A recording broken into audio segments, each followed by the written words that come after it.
Okay, so this is a really strange topic, and normally this type of video talking about the results of an NHL thing like this would have a different sort of subtext in the title and the thumbnail and everything. However, when it comes to this idea that has been tossed out in the media, and I say the media because this was a pretty big media-related thing, I feel like NHL fans and Canadiens fans, Ottawa Senators fans too, they may not be on the same page. Yesterday we had ourselves the NHL's All-Star Vote, and the results revealed to the public. We had a voting period where, after the initial All-Star rosters were released, the NHL gave fans the opportunity to vote other players in from other teams, and unfortunately, it appeared that there were no restrictions. And the reason I say that's unfortunate is because if you look at the Vancouver Canucks and their Twitter race, I saw way more people retweeting the Oliver Ekman-Larsson and Tyler Myers hashtags than any other person, but that's neither here nor there. When it comes to the results, though, this is what was revealed yesterday by the National Hockey League. They had 3 players per division added on as extra guys. Players that were voted in, technically, by the fans of the game. Via the hashtags, via Twitter, via all this stuff. It was a pretty big deal, and the NHL was making a big deal out of this. If we go over to the results, you can see that in the Central Division, the newest additions to the team are Connor Hellebuyck, Mikko Rantanen, and Nathan MacKinnon. Not bad choices, if I do say so myself. In the Metropolitan Division, you had yourselves Ilya Sorokin, Artemi Panarin, and Adam Fox. So, 2 New York Rangers and 1 New York Islander. In the Pacific, unfortunately, Oliver Ekman-Larsson did not get himself a winning vote, but Bo Horvat did instead, alongside of Leon Draisaitl and one Stuart Skinner, whom I'm kind of surprised to see actually make it, because just based off of everything that I'd seen with the fan votes and just scrolling through the hashtag daily, seeing what names are getting traction, I didn't really see too much of Skinner. But the reason we're making this video is because of the Atlantic Division and their results. You have yourselves, from the Tampa Bay Lightning, Andrei Vasilevsky. Look at that headshot, by the way. What a guy. David Pastrnak from the Boston Bruins is in there as well, not to mention Toronto Maple Leafs franchise forward Austin Matthews. Now, part of the reason we are making this video is because when it comes to the names that I had seen the most on my own personal Twitter feed, as well as on other parts of social media, I feel, and that's really all this is, it's just a feeling from me personally, and it's a feeling that I see a lot of other people sharing as well, that maybe the NHL All-Star fan voting aspect of the rosters was not actually decided by people who were making the votes.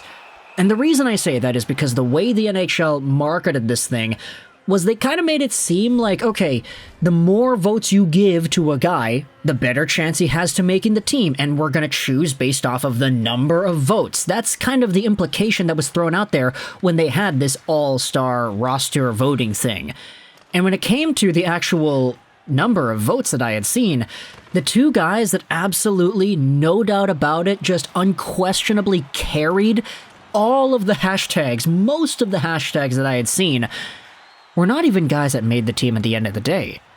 We're talking about Tim Stutzle of the Ottawa Senators and Cole Caufield of the Montreal Canadiens. These 2 guys were trending like crazy. I'm here in Vancouver, and I saw these guys trending almost every day for like a little bit, just saying NHL All-Star Vote, NHL Fan Vote, or whatever the hashtag is. There had been so many people tweeting out Stutzle and Caufield en masse that it kind of internalized within me that, okay, it's going to be the Caufield versus Stutzle show. I think there was somebody, I'm not too sure if this is 100% correct, but I think there was somebody who posted like a Twitter graph, like a graph of the tweets that had been placed with the hashtag and the quantity of each of the names that came up with that hashtag, and Caufield and Stutzle were like 1 and 2, or was it 2 and 1 by far. And it was like that for the majority of the voting period. Whenever you would look at the hashtag itself, you would see more Caufield and Stutzle than anybody else, I felt. So the fact that neither of these 2 guys made it makes things very intriguing, plus the idea that even says that the Toronto Maple Leafs getting Austin Matthews in there might not have been the move either when you ask Leafs fans whom they thought should have been the guy. This is because when you take a look at some of the tweets that have been made ever since the results were revealed, here's one that I wanted to read out for you from, who is this? A. Will. I'm confused. Leafs fans were voting for Nylander. Stutzle and Caufield were neck and neck between Habs and Sens fans. Can you show us the total votes at NHL? I, along with many others, are genuinely interested. Mark Dumas said this, honestly, I'm not sure how this was counted, but I saw two things for 3 days straight on Twitter. Stutzle and Caufield. Hard to believe the fan count actually mattered. Here's another post made by the Habitant. Caufield needs to best out Stutzle, everyone. Please retweet.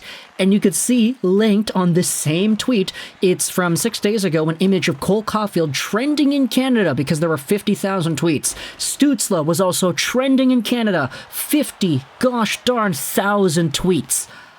I'm sorry, but I don't really think that David Pastrnak or Andrei Vasilevsky would have had that much hype around them when you add on that hashtag and you see the engagement on social media.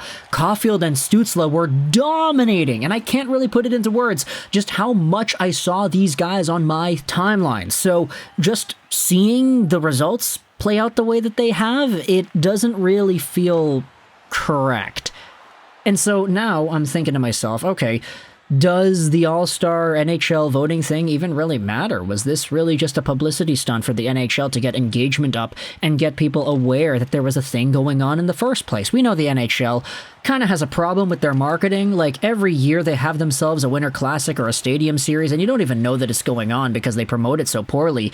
Maybe this All-Star vote was kind of their version of getting people engaged and getting people excited for the event, only to go out there and not actually use the guys that appeared to have been the most popular. I don't know. I mean, I don't like getting all conspiracy on you when we talk about these NHL-related topics, but this one's kind of wild, isn't it? I want you to tell me in the comment section below, if you were on Twitter, if you're on Instagram, if you're on any of these social media platforms, how prevalent were the Caufield and Stutzle tweets in comparison to Matthews, Pastrnak, and Vasilevsky? Adding on the hashtags, just getting votes in for the entire voting process. Were these two guys more prevalent in your experience? When you watched Twitter, when you looked at social media, did you see them pop up more so than any of the other names?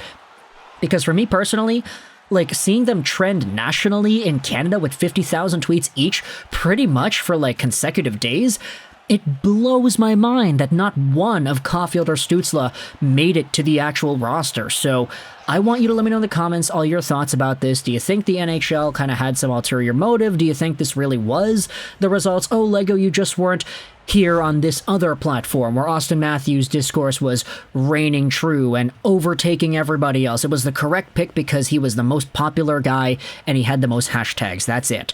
What are your thoughts on the other names that had been selected? We had talked a little bit about Bo Horvat and Oliver Ekman-Larsson. It's kind of funny to me how Oliver Ekman-Larsson got a lot of votes in my viewing of the Canucks and their social media escapades, but Bo Horvat ends up going. He's going to be joining Elias Pettersson. I don't know why this became a Canucks analysis video towards the end, but either way, thoughts in the comment section below about Pastrnak, Vasilevsky, Austin Matthews, everybody else who had made the cut for their different divisions, as well as the omissions of Caufield and Stutzle.